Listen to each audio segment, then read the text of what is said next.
పశ్చిమ గోదావరి జిల్లా భీమవరం మండలంలో దారుణం జరిగింది. తాడేరు గ్రామంలో సాఫ్ట్వేర్ ఉద్యోగిని కొత్తపల్లి అనంతవాణి దారుణ హత్యకు గురైంది. తాడేపల్లి శాంబాబు అనే ఆటో డ్రైవర్ ఈ దారుణాన్ని కొడిగట్టాడు.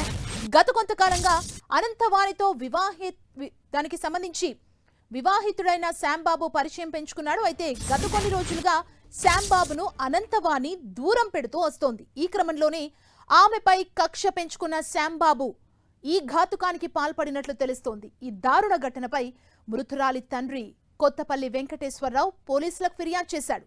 నిందితుడు శాంబాబుపై కేసు నమోదు చేశారు. రూరల్ భీమవరం పోలీసులు దర్యాప్తును ముమ్మరం చేశారు.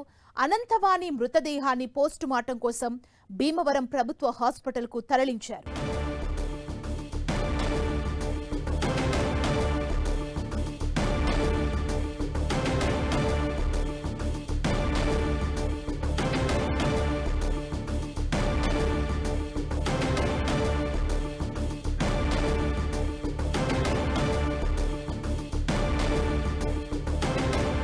తాడేరు గ్రామంలో ఈరోజు తెల్లవారుజామున కొత్తపల్లి అనంతవాణి అనే మహిళ మర్డర్ గురైనట్టు సమాచారం అందింది.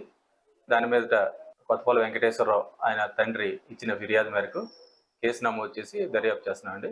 త్వరలో నిందితులను పట్టుకొని తదుపరి సమాచారం తెలియజేస్తాం.